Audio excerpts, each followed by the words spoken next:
Trump's 2025 tightening of family visas. What's behind the new I-130 scrutiny? Today we're breaking down a growing trend that's quietly affecting thousands of families waiting on I-130 approvals. Across the country, petitioners are reporting deeper reviews, unexpected delays, and more demanding requests for evidence.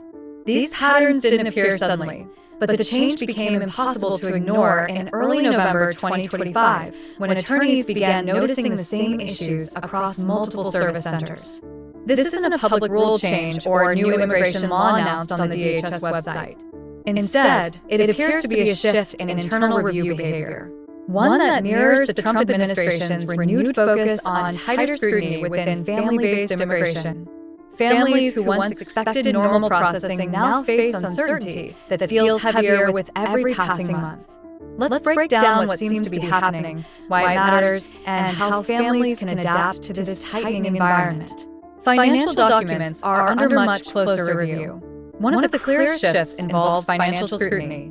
In previous years, many sponsors met the requirements with basic tax returns and simple income evidence.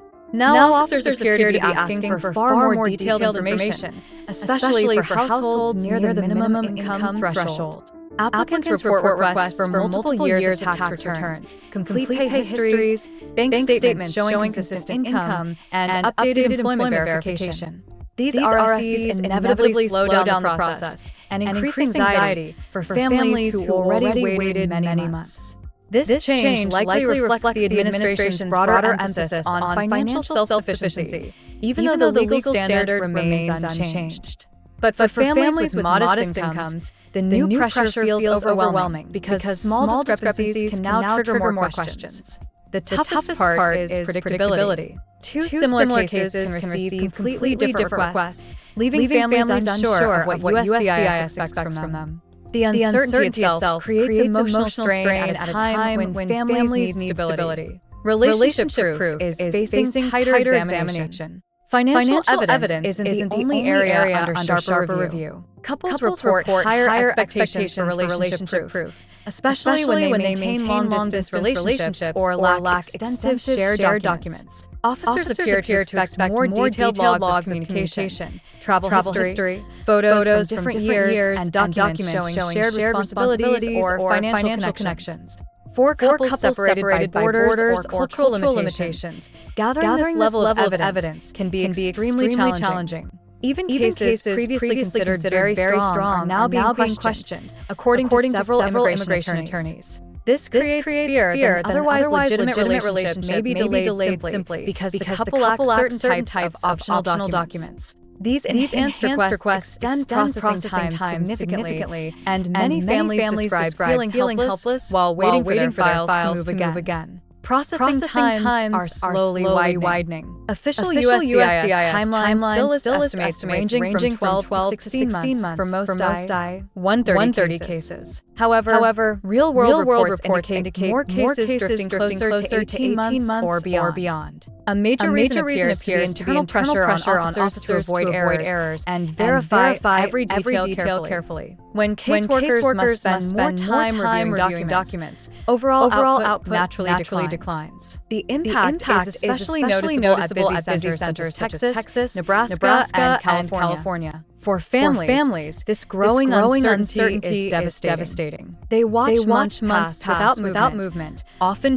checking their status daily, hoping for even a small update. The emotional weight of waiting is heavy, particularly for spouses and children experiencing prolonged separation. NVC backlogs are expanding because of slower USCIS output. Once a case leaves USCIS, it enters the National Visa Center stage. But even the step is slowing down because consulates cannot schedule interviews until NVC receives approved cases from USCIS. Families report longer delays becoming documentally qualified and receiving interview dates, particularly in high-volume countries such as Mexico, India, and the Philippines. These waits can add months to an already long process, dragging out reunification even further. It's a chain reaction. Slower USCIS decisions lead to slower NVC flow, which leads to fewer embassy appointments. Even families with complete files feel stuck between these two government layers. A significant shift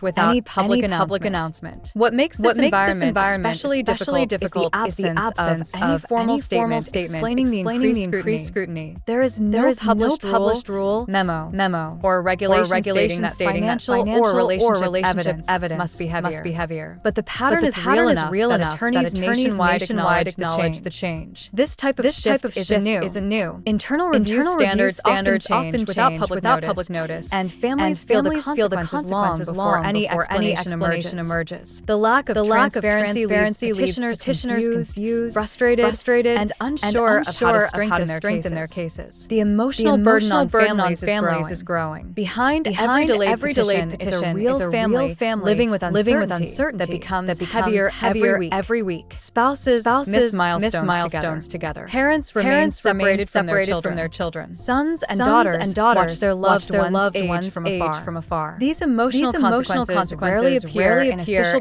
processing statistics, yet they define the lived experiences of thousands of people. Many say the prolonged wait affects their work, health, and mental well-being. What should be a clear, predictable journey too often becomes a stressful fight against time and changing expectations. Joint sponsors are now receiving more questions. Another noticeable trend involves joint sponsors. Many are being asked for detailed financial documentation or written declarations confirming their willingness to support the immigrant. This discourages potential co-sponsors and makes the process more stressful for low-income families relying on additional support. Joint sponsors often agree to help out of trust or family obligation, but these heightened requests can make people hesitant. That hesitancy creates yet another barrier in the already challenging I-130 process. What families can do right now to stay ahead? Families can still take concrete steps to strengthen their petitions in this tougher environment. Submitting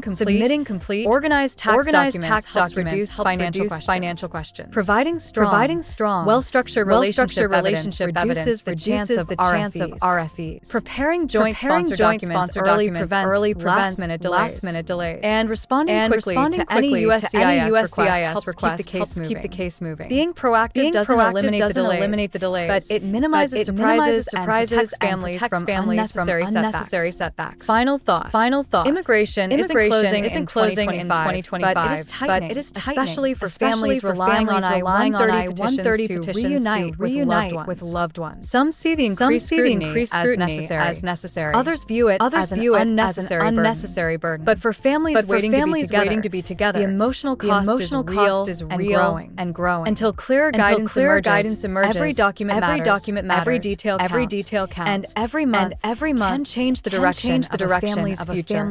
If you like this video, don't forget to hit like, subscribe, and turn on the bell icon for future updates. Thanks for watching. See you in the next video.